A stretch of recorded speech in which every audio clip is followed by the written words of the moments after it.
Now, 4:7 through 16 is two sentences, I should say, in Greek. Okay? And we're going to deal with the second half of the second sentence, that's verses 14 through 16, next week.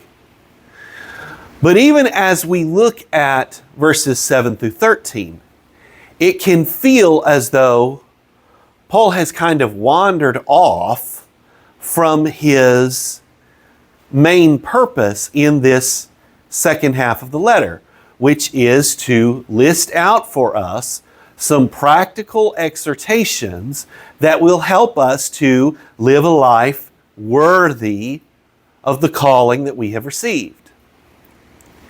But this impression is not entirely accurate. Indeed, Paul is continuing to frame those exhortations by reminding us of all that Christ has done and of all that Christ continues to do.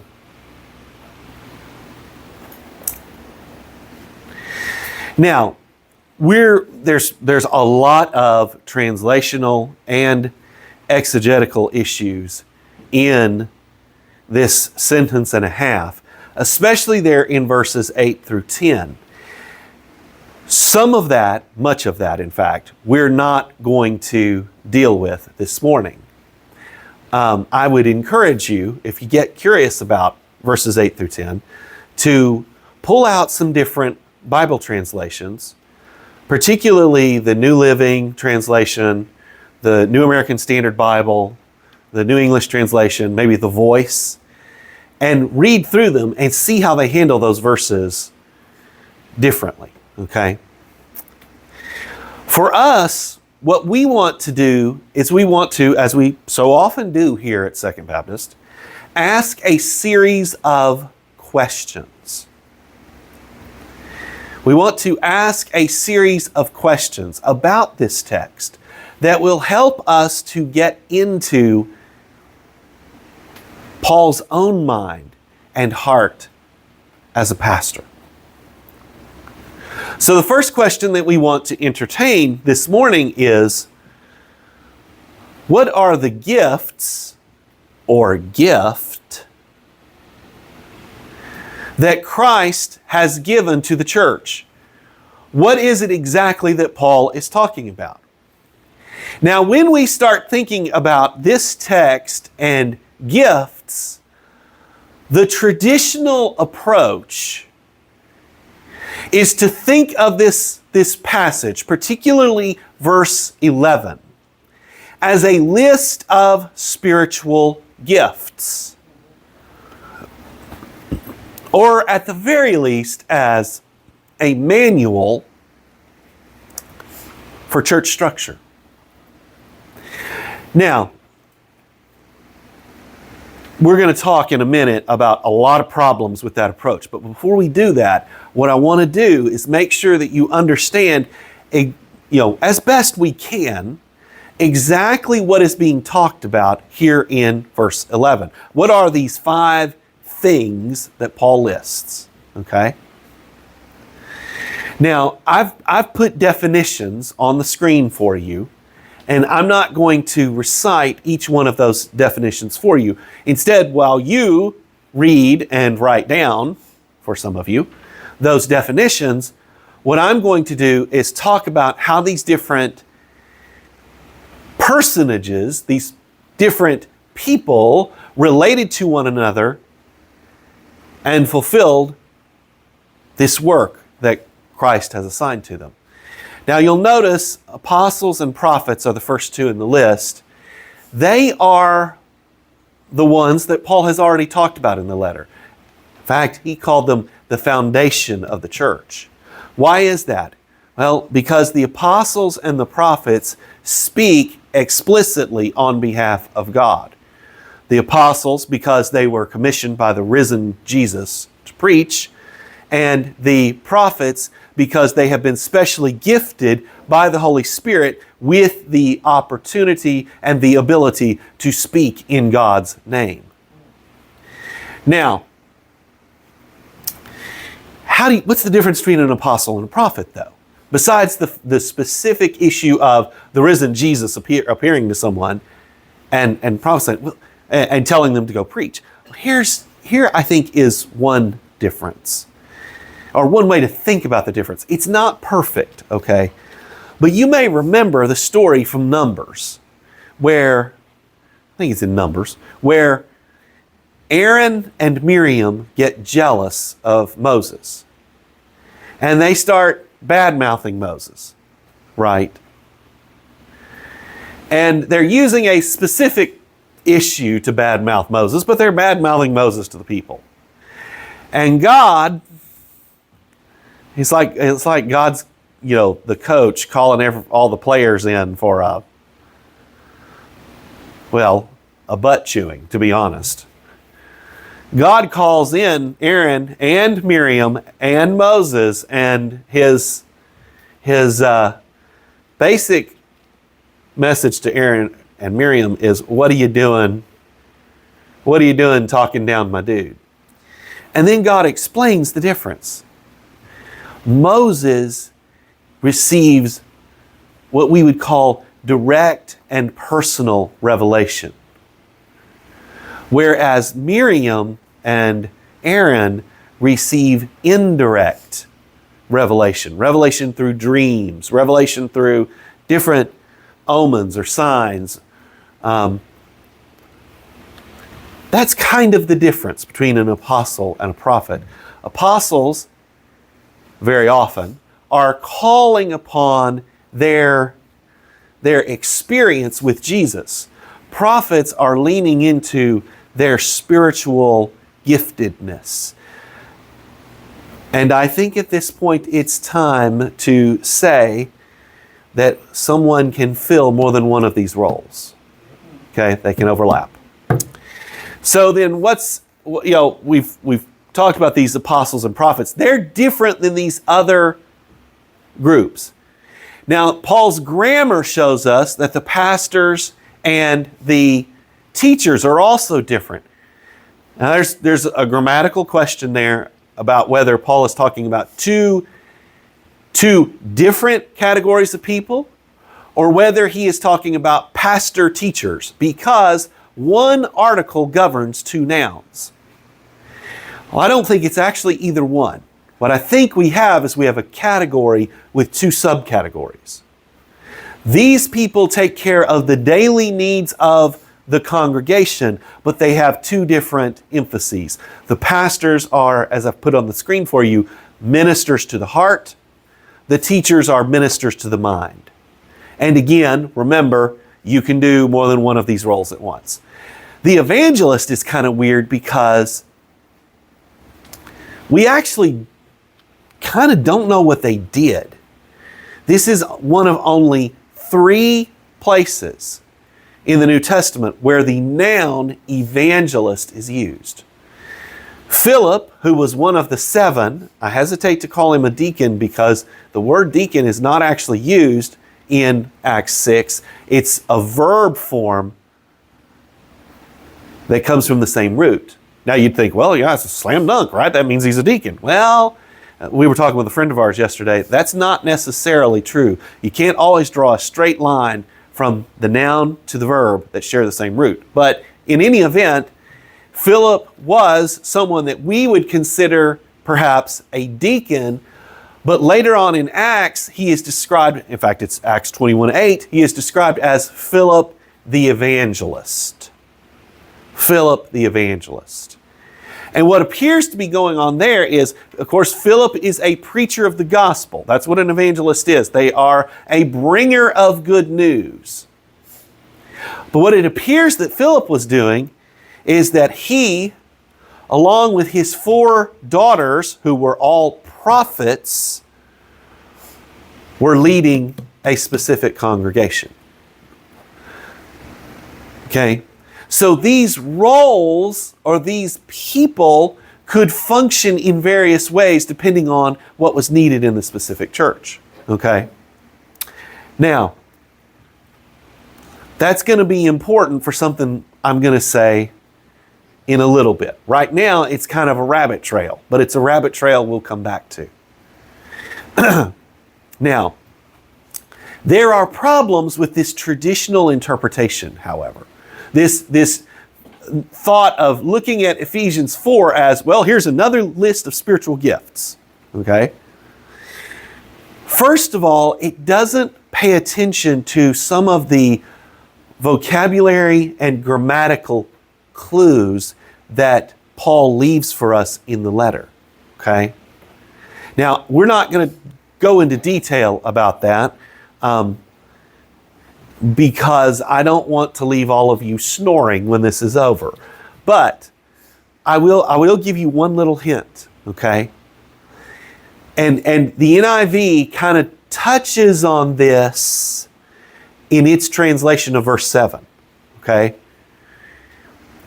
Whenever the word gift or grace is used in Ephesians, it is always or almost always talking about the gift of salvation, the gift of God's redeeming work in the world, okay?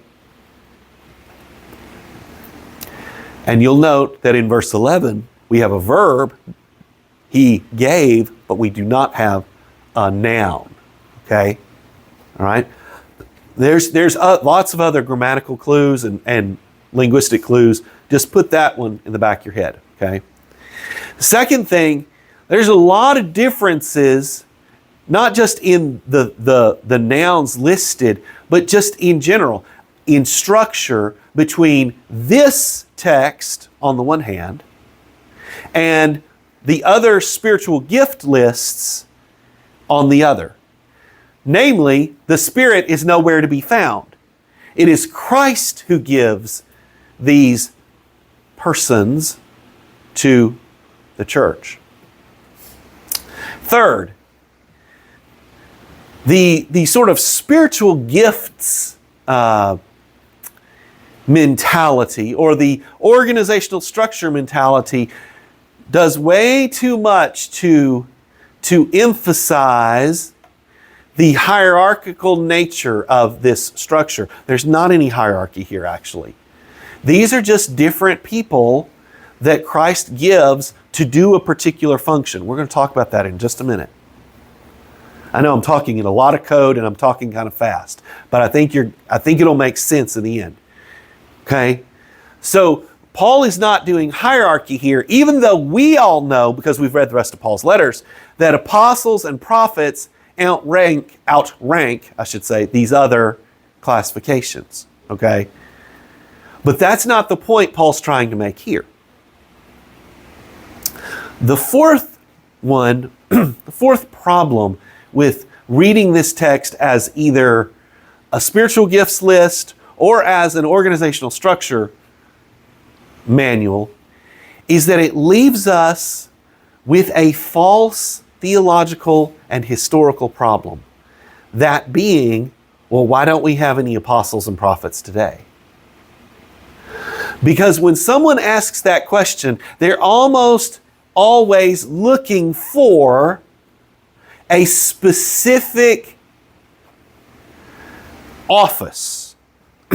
Something that we can put our hands on, touch and feel and say, this person fits this office and does this. Okay? Now, you might be thinking, well, you know, what mischief can come of that? Oh, let me tell you. Right now, in some radical charismatic circles, there is a movement called the New Apostolic Movement. Their argument was the problem of the church today is that it doesn't have any apostles and prophets, and so we need to go out there and get us some apostles and prophets. Now, yesterday, Natalia and I were at Walmart, and I don't know about any time you've been at Walmart, but I've never seen apostles and prophets on sale at Walmart. They've never been, and believe me, if Walmart could sell them, it would. So you can't just go out and get you some apostles and prophets, okay? That's not how any of this works. And see, why is that a problem? Because then people are going to, when you start earnestly saying, Lord Jesus, we need apostles and prophets. We need to hear a fresh word. We need, then guess what happens? Old Fred in the back, who's only been a Christian for about 16 seconds, stands up and says, hey, I'm a prophet. He doesn't even know what it is yet. And people turn, they look at him and say, oh, well then what should we do? And Fred says the first thing that comes to his mind. We need to start distributing that God Bless America Bible to everybody who comes in our church. And next thing you know, maybe that suggestion's not horrible. It's not great, but it's not horrible. But the next thing you know, Fred has turned in, your church into an organ of the Republican National Committee. Now, that's a little silly, you might think, except that the New Apostolic Movement is very intentional about their desire to, in their words, conquer these, what they call these 7 mountains of cultural influence. I don't remember all of them, but they include politics, entertainment, education, economics, the like. Okay? Whether people want to admit it or not, that's dangerous. And we as Baptists need to have the clarity to say that's dangerous. If nobody else will say it, we should. Because separation of church and state doesn't just protect all the poor little atheists from us mean old Christians. It protects us from a state that will sooner or later use us for its ends. That's why we as Baptists have always believed in separation of church and state. It is because I will not sacrifice my pulpit to be an arm of the Republican National Committee, the Democratic National Committee, or, the Chinese Communist Party. Not going to do it. That's why we believe in that. Now, so if we're not supposed to do that, then what are we supposed to do? How should we read this? There are a couple of approaches that I think are beneficial, but I do want to mention one that I also think is unhelpful. Among missional Christianity people who want to get us out into the world doing ministry, they have a lot of really good things to say. I think this is not one of them. What they try to do is they try to take that list of 4 things and translate it into dispositions of character or qualities or instead of spiritual gifts, they are skill sets. The North American Mission Board is doing this right now. In their material for church planters, they talk about apostles. Well, these are the spiritual entrepreneurs. They talk about prophets. Well, these people do this, and these people, it's not, I guess it's not horrible. The problem is, it's not what Paul's trying to do. The first thing that Paul wants to emphasize is that Christ gives people, not gifts in this case, not dispositions, not skill sets. Now, in the spiritual gift lists, you can talk about those as talents or skill sets or abilities, okay? That's not what he's doing here. Here, he's talking about people. And people are always more dynamic than a skill set. They always have a backstory. They always have strengths and weaknesses. They always have wounds, scars. places that God has healed. But I think the more revolutionary way and the more appropriate way to see this list is to see it as Lynn Cohick argues. To see it as multiple facets of the same gift. The gift singular that is referred to in verse 7. What is that gift? Well, we'll talk about that in a little bit, just a minute. But that gift is the purpose. The purpose for which Christ also gives us these people. The thing that Jesus himself is trying to accomplish. In other words, what Cohick is arguing, what she is saying is, there are not gifts, plural, in this passage. There is a gift, singular. A gift that is given to the church through the means or the mechanism of these people. Now, when you put that together, it says something very interesting. Christ uses people, not tools, to accomplish his kingdom purposes.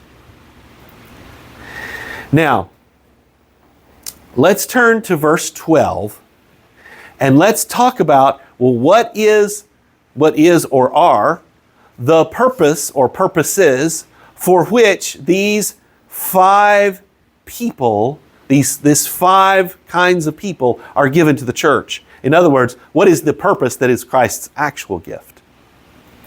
Well, what you have in verse 12 is a string of prepositional phrases. And those prepositional phrases walk us through a process. A process where one purpose leads to another purpose, which leads to another purpose. What is that process? It is preparation, ministry, edification. Preparation, ministry, edification. Okay? It's an unbroken chain in the way that Paul thinks about this. These five groups of people, and who knows what kind of people that God gives our church in this day. Just like the spiritual gifts lists are not exhaustive, I'm not convinced necessarily that this list is exhaustive.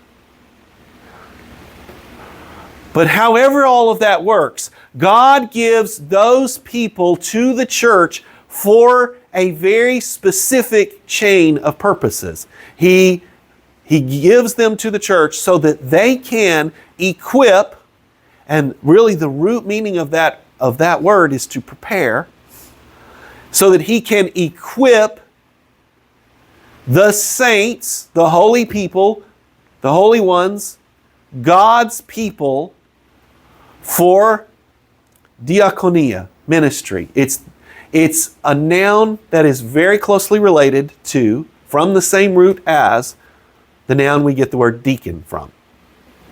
Deacon is diakonos, ministry is diakonia. So some translations, like the NIV, render that word service. But actually, ministry is a better term for it, because diakonia can be anything from somebody serving you food at the next church potluck to somebody giving $100 million to Ranger to completely rebuild its water system. That is all diakonia.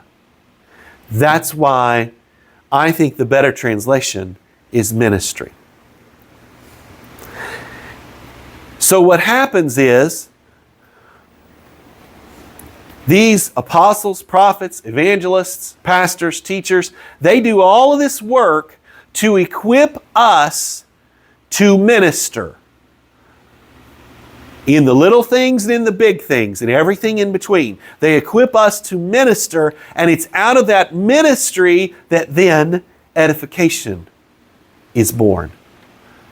We are built up. And in fact, Paul has been very interested in this notion of building up, of constructing, of forming.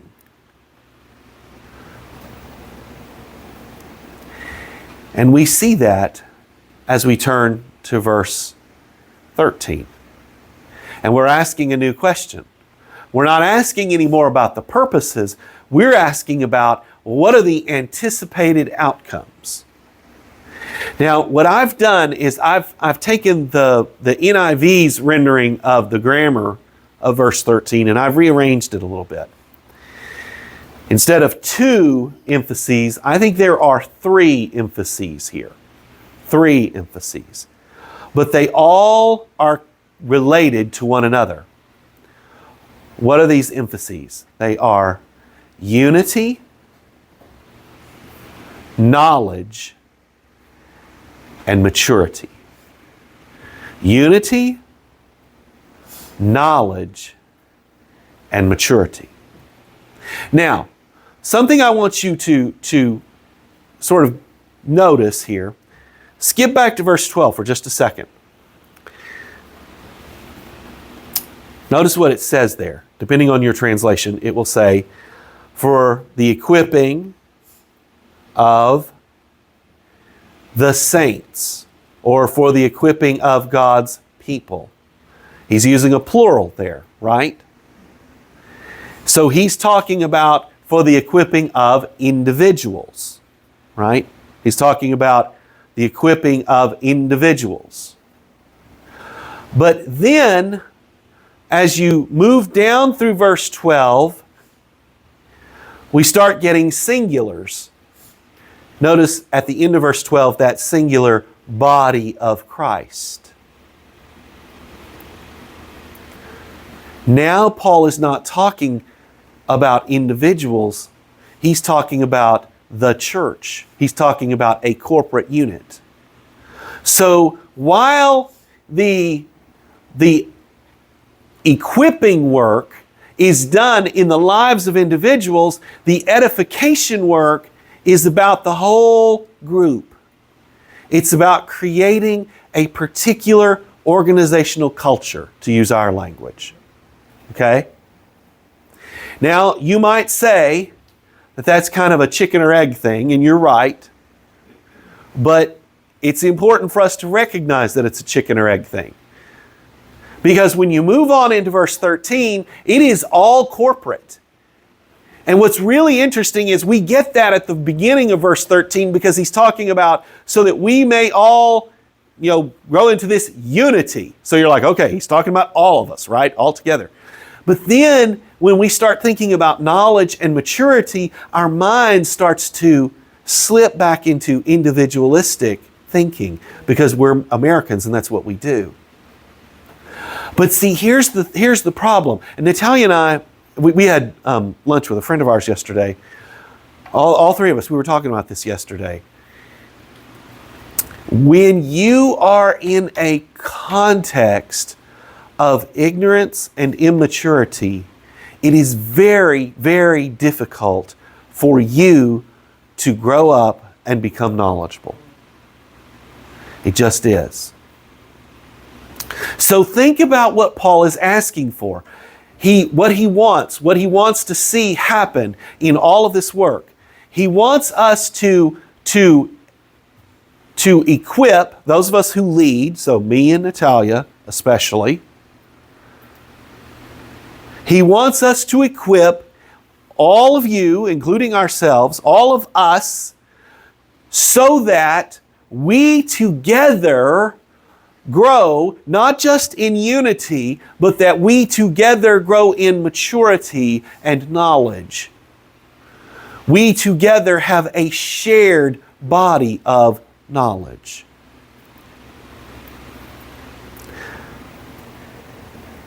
By the way, this body of knowledge, well, this will make it even more puzzling perhaps, this body of knowledge is not first and foremost conceptual. Remember, we already know that the most important thing about God, that is His love, you cannot know conceptually because it's too infinite. You have to know it experientially. Okay? So, Paul wants us to know God's Son experientially. Remember way back when I did this whole sermon on knowing God and what that really means. And we talked about how, you can know somebody's demographic data or somebody's resume. But that doesn't necessarily mean that you know them.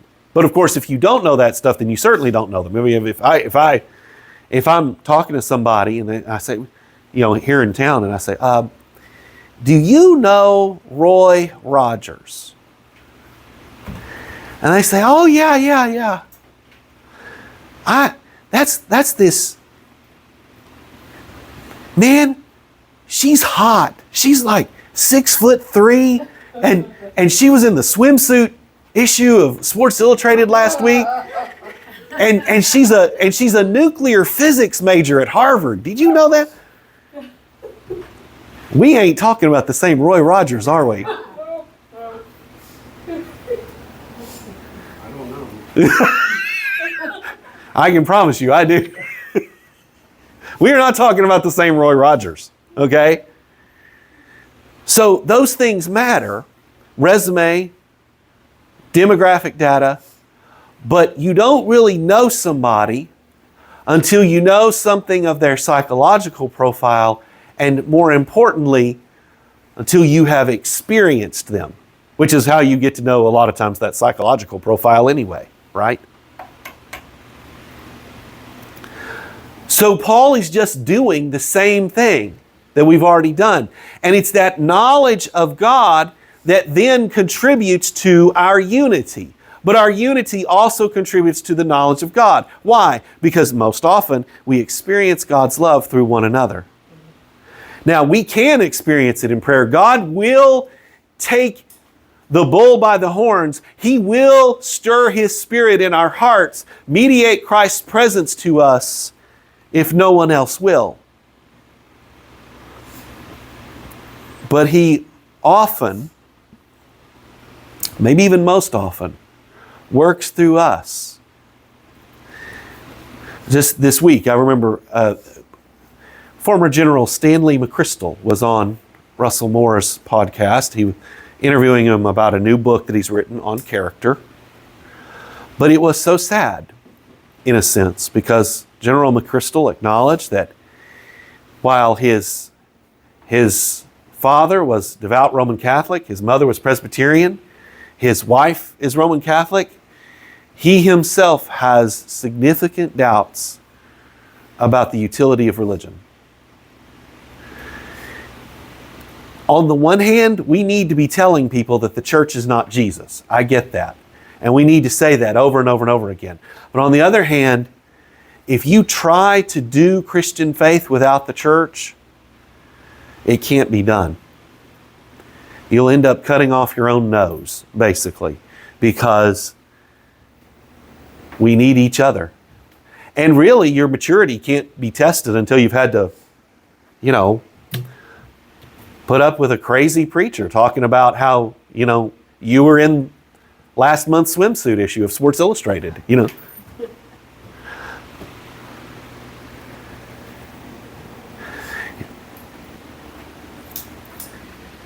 Maturity, knowledge of God, unity. These are the outcomes that Paul wants. Now, in closing, how does all of this make sense? How does it play into Paul's agenda here? Well, of course, these sentences remind Paul's readers that they're not on the journey to maturity alone. Christ is with them. He's walking with them. The one who has already demonstrated His perfect maturity is with them and with us on the road. He gives them these sentences to kind of show them what their part in the whole maturation process is supposed to be. You know? He's encouraging them implicitly to be on the lookout for what God is doing, and at the very least to get out of God's way, and it would be better if they would actually cooperate with what God is trying to do. But for heaven's sakes, please don't get in His way. I think another thing that very well Paul may be doing is giving them a piece of advice about how to pray, or at least some prods, some prompts about how they might pray. Wouldn't it be interesting if we as a church, or if every church, not only prayed for unity, but prayed for genuine knowledge of Jesus and for maturity?